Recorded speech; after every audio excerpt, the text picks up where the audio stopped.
Hello दोस्तों, स्वागत है आपका एक बार फिर से कमल एकेडमी कोच में। आइए आज फिर से कुछ नया सीखते हैं। हेलो स्टूडेंट्स, आज हम साइंस में न्यू चैप्टर स्टार्ट करने जा रहे हैं, weather, climatic changes and adaptations. तो मेनली सबसे पहले बात करते हैं जो वेदर है, क्लाइमेट है, वो किस तरीके से चेंज होते हैं। मतलब जो अर्थ की रोटेशन एंड रिवॉल्यूशन होता है वो वेदर पे और क्लाइमेट पे क्या इफेक्ट करती है। पहली बात आती है रोटेशन ऑफ अर्थ की। तो अर्थ जो है वो अपनी एक्सिस पे रोटेट करती है। ये एक राउंड को कंप्लीट करने के लिए पूरे 24 आवर्स लेती है। इसके अर्थ के एक्सिस मेनली नॉर्थ पोल और साउथ पोल को ज्वाइन करते हैं एक इमेजिनरी सेंटर के थ्रू। अर्थ है वो मेरी झुकी हुई है थोड़ी सी अपने एक्सिस पे। मतलब हॉरिजेंटली वो 23.5 डिग्री झुकी हुई है और हॉरिजेंटली है वो 66.5 डिग्री एंगल बनाती है हॉरिजेंटल और वर्टिकल एक्सिस के साथ।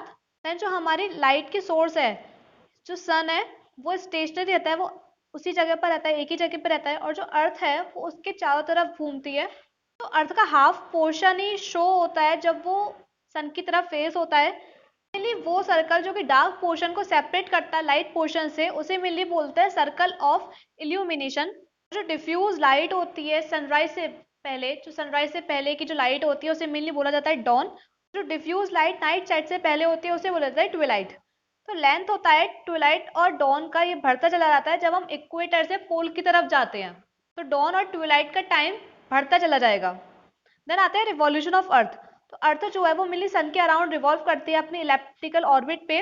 उसकी मिली स्पीड होती है 29.79 किलोमीटर पर सेकेंड की स्पीड से ये रिवॉल्व करती है अर्थ। इस स्पीड से वो 365 एंड 1/4 डेज कंप्लीट होते हैं एक रिवॉल्यूशन में, यानी कि एक के चारों तरफ। तो हमारे पास मिली 365 डेज होते हैं एक ईयर में, लेकिन 4 साल में क्या है, एक एक्स्ट्रा क्वार्टर डे और भर जाता है तो वो फुल डे बन जाता है फिर वो।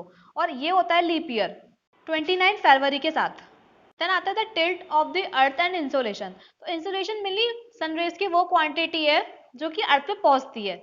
अर्थ की टिल्टनेस है, यानी कि उसका जो झुकाव है वो एक ही डायरेक्शन में सेम रहता है। जो पोलर रीजन्स होते हैं अर्थ के, वहाँ पे हीट बहुत कम पहुंचती है। सनरेज क्या है, जो पोल्स की तरफ जाते हैं, सनरेज जो पोल्स की तरफ पहुंचती है वो स्लैंटेड में पहुंचती है, तिरछी होकर पहुंचती है और बहुत ज़्यादा डिस्टेंस ट्रेवल करते हैं वो अर्थ के एटमॉस्फेयर में।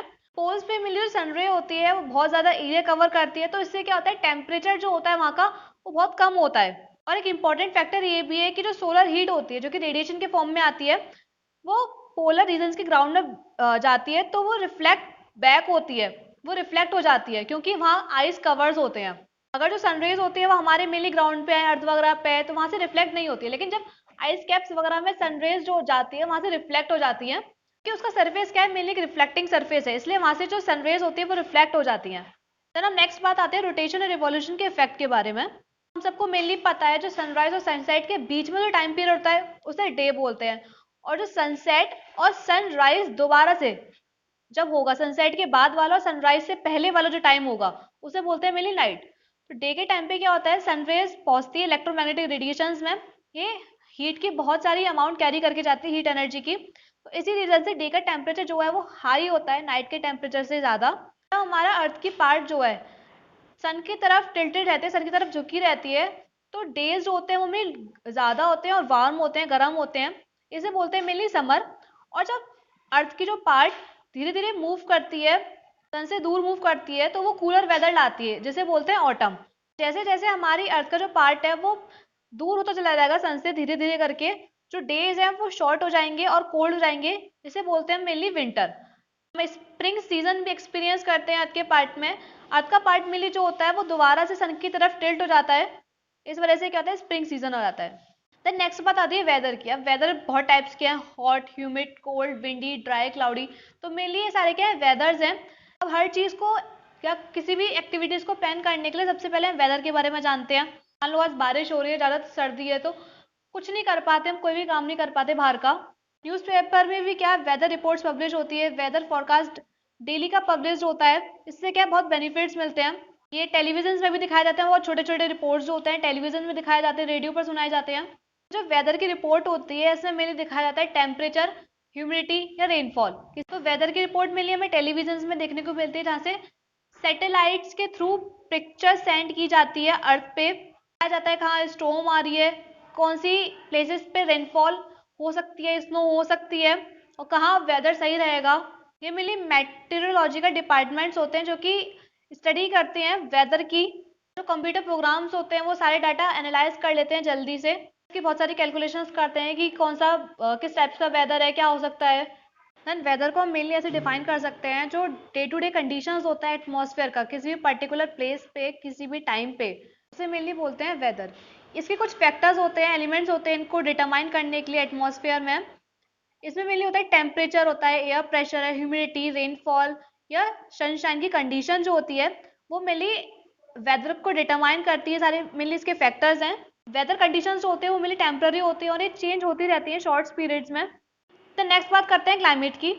क्लाइमेट में मेनली जो वेदर कंडीशंस होती है उनका एवरेज निकालते हैं over a long period of time, यानी कि बहुत ईयर्स में। मिनिमम पीरियड होता है इसमें 35 ईयर्स का, जो कि नेसेसरी होता है हर डिपेंडेबल एवरेजेस में। हमारी जो कंट्री है वो एक्सपीरियंस करती है ट्रॉपिकल मानसून क्लाइमेट। हमारी कंट्री में जो क्लाइमेट है मेनली ट्रॉपिकल मानसून क्लाइमेट है। कूलर मंथ्स मेनली जो होते हैं तो ठंडे मंथ्स होते हैं वो मेनली यहाँ पे होता है नवंबर टू फरवरी के, और अप्रैल टू जून होते हैं वो हॉट मंथ्स होते हैं, और बाकी का जो बीच का टाइम होता है जून टू सितंबर का जो टाइम होता है वो उसमें मानसून होता है। अब यहाँ पे मेनली इंडिया में बहुत सारे वेराइटीज देखने को मिलती है क्लाइमेटिक कंडीशंस की। देन क्लाइमेट के इंफॉर्मेशन चार्ट्स बनाए जाते हैं, जैसे कि यहाँ पे है मुंबई का चार्ट बना हुआ है, दिल्ली का चार्ट बना हुआ है। तो इन चार्ट्स के थ्रू मीन टेम्परेचर कैलकुलेट करते हैं एक मंथ का, एवरेज टेम्परेचर रिकॉर्ड करते हैं एक मंथ का, देन बहुत ही बाद इसका मीन भी कैलकुलेट करते हैं और कंक्लूजन निकालते हैं क्लाइमेट की कि यहाँ पे किस तरह का क्लाइमेट हो सकता है। इन चार्ट में मेनली 2 सिटीज हैं, मुंबई और दिल्ली। यहाँ पे क्लाइमेटिक ऑब्जर्व किया गया है दोनों का। बहुत ज़्यादा रेनफॉल होती है जून जुलाई अगस्त सितंबर के मंथ में मुंबई में, और दिल्ली में इस टाइम पे बहुत कम रेनफॉल होती है। मुंबई का जो टेम्परेचर की रेंज होती है वो बहुत कम होती है, लेकिन जो दिल्ली की टेम्परेचर की रेंज होती है उसका उन दोनों में बहुत डिफरेंस होता है, समर में भी और विंटर्स में भी, दोनों के टेम्परेचर्स में। देन डिफरेंसेस बताए गए हैं वेदर और क्लाइमेट के बीच।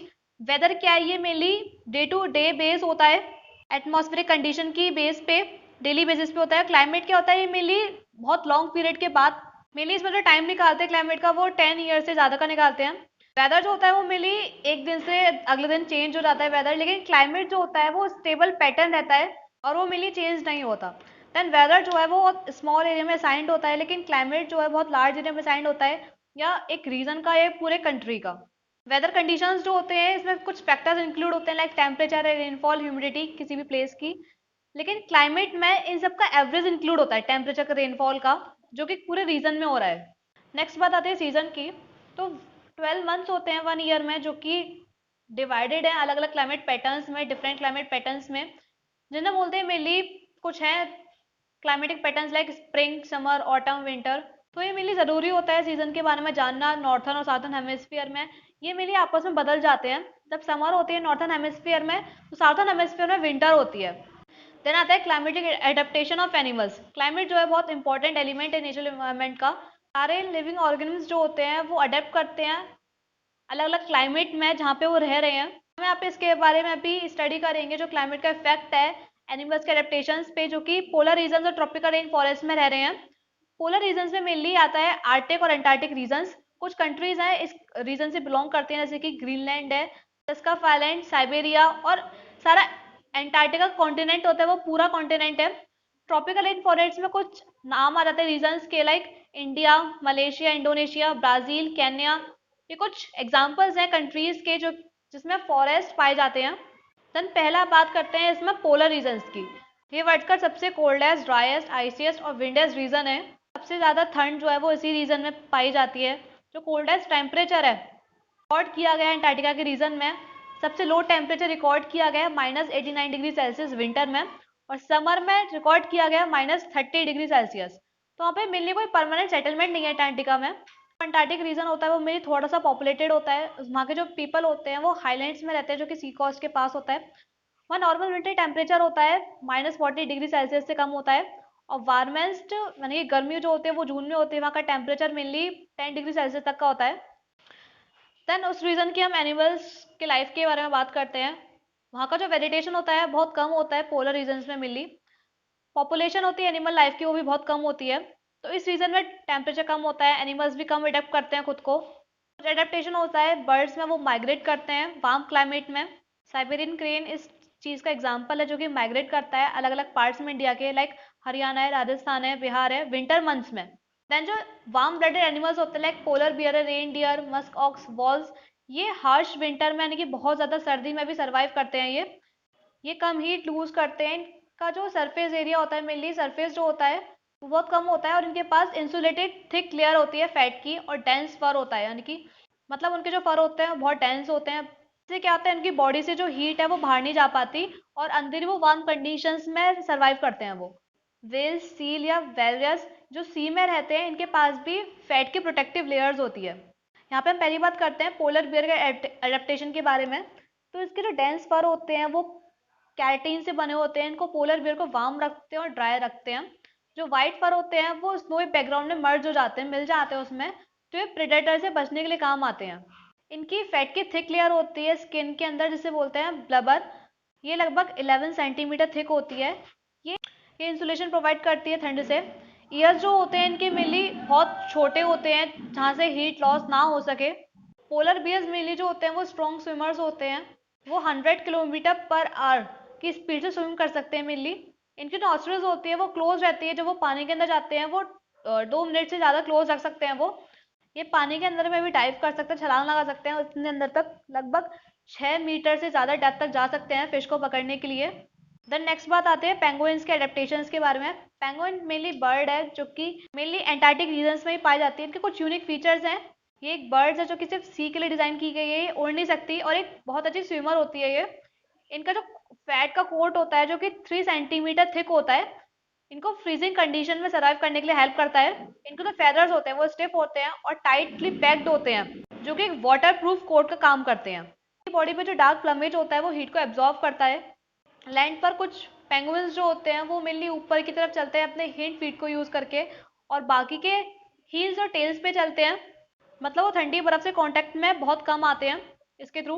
देन पेंगुइन्स जो उनका बहुत यूनिक सोशल बिहेवियर होता है, ये बहुत बड़े क्लस्टर्स में रहते हैं और एक हडल बना लेते हैं एक पास आके सब इन सबको वार्म रखने के लिए। फ्लाइंग बर्ड्स के तरीके से जो इनके पास हैवी सॉलिड बोन्स होती हैं जिनको अलाउ करता है अंडर वाटर में रहने के लिए। इनकी जो विंग्स होती है वो फ्लिपर्स की शेप में होती है, जिसमें ये अंडर वाटर फ्लाई कर सकते हैं 14 या 15 किलोमीटर पर आवर की स्पीड से। इनकी स्ट्रीमलाइन बॉडी और वेब फीट जो है वो उनको गुड स्विमर बनाते हैं। तो नेक्स्ट बात आती है ट्रॉपिकल रेन फॉरेस्ट की। तो जो ट्रॉपिक्स होता है ये मेनली हॉट क्लाइमेट रिप्रेजेंट करता है। इसमें एनुअल टेम्परेचर होता है 27 डिग्री सेल्सियस का। सन जो है वो मेनली ऑलमोस्ट स्काई में रहता है, हमारे ऊपर ही रहता है, तो इसलिए बहुत कम वेरिएशन होता है डे और नाइट की लेंथ में। इस रीजन का मेनली मेन कैरेक्टरिस्टिक ये है कि वहाँ पे बहुत हैवी रेनफॉल होती है। इंडियन ट्रॉपिकल रेन फॉरेस्ट जो है वो मेनली वेस्टर्न घाट्स और नॉर्थ ईस्टर्न रीजन्स में एग्जिस्ट करती है, जो कि असम में है। या और भी वर्ल्ड के पार्ट्स में, लाइक ट्रॉपिकल रेन फॉरेस्ट है वो मेनली अमेजन बेसिन में जो कि सेंट्रल अमेरिका में है, कॉन्गो बेसिन में जो कि सेंट्रल अफ्रीका में है, मलेशिया में, इंडोनेशिया, न्यू गिनिया जो कि साउथ ईस्ट एशिया में है। देन एनिमल्स का जो अडेप्टेशन होता है रेन फॉरेस्ट में, वो उनको बेटर कंप्लीट करता है फूड और सर्वाइवल के लिए। अब यहाँ पे कुछ 3 क्लियर कट स्ट्रेटेजी हैं जो कि पूरा एंटायर फॉरेस्ट है, पूरा फॉरेस्ट इकोलॉजिकल है, वो डिपेंड होता है इन सब 3 पे। मेनली पहला आता है इसमें बर्ड्स जो है वो मेनली ऊपर स्ट्रेटा में रहती है, यानी कि कैनोपी में रहती हैं। उनकी लीव्स जो कि टॉल ट्रीज की जो लीव्स होती हैं उनमें रहती हैं। उनमें से कुछ होती है जो ब्राइट कलर की होती हैं। टॉकन्स और हॉर्नबिल्स जो है वो अपना फूड ऑब्टेन करते हैं कैनोपी के अपर पार्ट से ही, और जो पैरेट्स और मैकाज होते हैं वो अपना फूड ऑब्टेन करते हैं कैनोपी के नीचे वाले पार्ट से। टोकन्स का एक बहुत रिकॉग्नाइजेबल फीचर होता है उनकी बीक में। ये मेनली हॉलो होती है, लाइट वेट होता है, और बर्ड की बॉडी में हाफ तक जा सकती है वो लेंथ, वो बीक जो है। मेनली ये हेल्प करती है फ्रूट्स को लेने में जो कि वीक ब्रांचेस पे रहते हैं दूर तक। देन सेकंड आता है कुछ एनिमल्स जो होते हैं वो ट्रीज पे रहते हैं, जिन्हें बोलते हैं आर्बोरियल, मंकीज, लैम्बर्स, एप्स। इनके रोटेटिंग आर्म्स होते हैं जो कि ब्रांचेस को ग्रैप्स करके रखते हैं, पकड़ के रखते हैं इनको। मंकी के पास मेनली प्रीहेंसाइल टेल होती है, ये ब्रांच टू ब्रांच स्विंग भी करते हैं और ब्रांच से लटक भी जाते हैं फूड तक पहुंचने के लिए मेनली। देन जो बियर्ड ऐप और लॉइंग टेल्ड मकाउक होता है, ये मीडियम साइज का ऐप होता है जो कि बहुत इंगैंगेंट मैमल में आता है वर्ड्स की। ये मेनली वेस्टर्न घाट्स में पाए जाते हैं जो कि ट्रीज पे रहते हैं। इनके पेक्युलर फीचर होते हैं मेनली इनके शाइनी ब्लैक फर में और लॉन्ग सिल्वर ग्रे मेन जो कि फेस के अराउंड होता है। ये इनके बहुत पेक्यूलर फीचर होते हैं। ये fruit, seeds, young leaves, flowers या और भी इंसेक्ट्स पे रहते हैं ये, जो कि ट्रीज के बार्क के नीचे मिलते हैं। जो रेड आई ट्री फ्रॉग होता है वो मेनली ट्री टॉप्स पे रहते हैं, ब्रांचेस में, लीव्स में। इनकी रेड आइज बहुत बड़ी और ब्राइट कलर की होती है, ब्राइट रेड आइज होती हैं। ये अडेप्ट करते हैं प्रेडेटर्स को डराने के लिए, उनको स्कैर करने के लिए। ये जो फ्रॉग्स हैं ये स्टिकी पैड्स होते हैं इनके पास, जिनके लिए ये लीव्स और ब्रांचेस में ग्रिप बना के चल सकते हैं, सिक्योर रहते हैं इन पे। देन थर्ड आता है एनिमल्स इनहैबिटेट फॉरेस्ट फ्लोर में, जो रहते हैं मेनली इसमें होते हैं लेपर्ड होता है, गोरिल्ला, एलिफेंट। एशियन एलिफेंट्स जो होते हैं वो मेनली पाए जाते हैं रेन फॉरेस्ट में, वेस्टर्न घाट्स की, north east India, south east Asia. इनके कुछ एडेप्टेशंस होते हैं, लाइक इनकी लंबी प्रेहेंसाइल ट्रंक होती है जो कि अच्छे क्वालिटी के फूड को सर्च करने में हेल्प करती है। इनकी सिंगल फिंगर लाइक प्रोजेक्शन होता है उनके ट्रंक की टिप पे, जो कि लीव्स को ग्रैब करने में हेल्प करता है, उसको पकड़ने में हेल्प करता है फूड के लिए।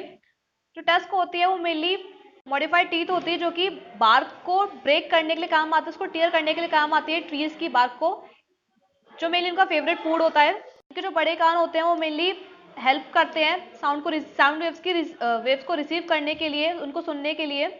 देन इंसेक्ट जो है वो मेनली लार्जेस्ट कम्युनिटी होती है, सबसे बड़ी कम्युनिटी होती है ट्रॉपिकल रेन फॉरेस्ट है, लाइक टर्मिटिस, मॉस्किटोज, आंट्स, बटरफ्लाइज, ये सब चीज़ यहाँ पे पाई जाती हैं। कुछ इनमें से बहुत अच्छे कलर्स के होते हैं, बहुत ब्रिलियंट कलर्स होता है इनका। इनके बीच में इंटेंस कंपटीशन होता है फूड के लिए, और ट्रॉपिकल रेन फॉरेस्ट में सर्वाइव करते हैं, तो इसलिए इनकी जो वैरायटी होती है बहुत बड़ी होती है स्पीशीज की, और ये मेनली लार्ज डिपेंड्स होते हैं अपने एडेप्टेशंस पे। देन आता है प्रिडेटर प्रोटेक्शन मैकेनिज्म। इसमें 4 मैकेनिज्म हैं। पहली आती है हाइडिंग। तो एनिमल्स जो है वो मेनली सिंपली हाइड करते हैं खुद को बचाने के लिए, बरोज में, रॉक्स के नीचे, लीव्स के अंदर या ट्री बार्क्स में। देन आता है कैमफ्लैग। एनिमल्स जो है वो सराउंडिंग के साथ मिक्स हो जाते हैं, लाइक स्टिक इंसेक्ट्स जो होते हैं वॉक करते हैं, कुछ बटरफ्लाइज जो है वो इनविजिबल हो जाती हैं, लाइक जो ग्रीन बटरफ्लाइज हो गई वो ग्रीन लीव्स के अंदर जाके छुप गई, तो उनका जो कलर हो जाता है वो मिली मिक्स हो जाता है। देन आता है इसके अदर प्रेडेटर्स। कुछ होते हैं जो प्रेडेटर्स को डराते हैं। कुछ एनिमल्स हैं, जैसे कि कुछ बटरफ्लाइज हैं, उनकी लार्ज आई डिजाइन उनके विंग्स में, जो कि ऐसा लगता है देखने में किसी भी एनिमल्स का बहुत बड़ा हेड है, तो इसके थ्रू क्या होता है प्रेडेटर्स डर जाते हैं। देन फोर्थ आता है warning, colour and scent. Poisonous animals जो होते हैं वो मेनली डिफेंस करते हैं अपने कलर से, अपने सेंट से। जब प्रेडेटर्स उनको खाने आता है, कोई भी उनके ग्रुप के एक मेंबर को, तो वो मेनली बीमार हो जाता है, तो इसकी जो मेमोरी होती है मेनली प्रेडेटर्स की, देन वो सोचते हैं कि आगे से इस एनिमल को अवॉइड करेंगे, इनका शिकार नहीं करेंगे।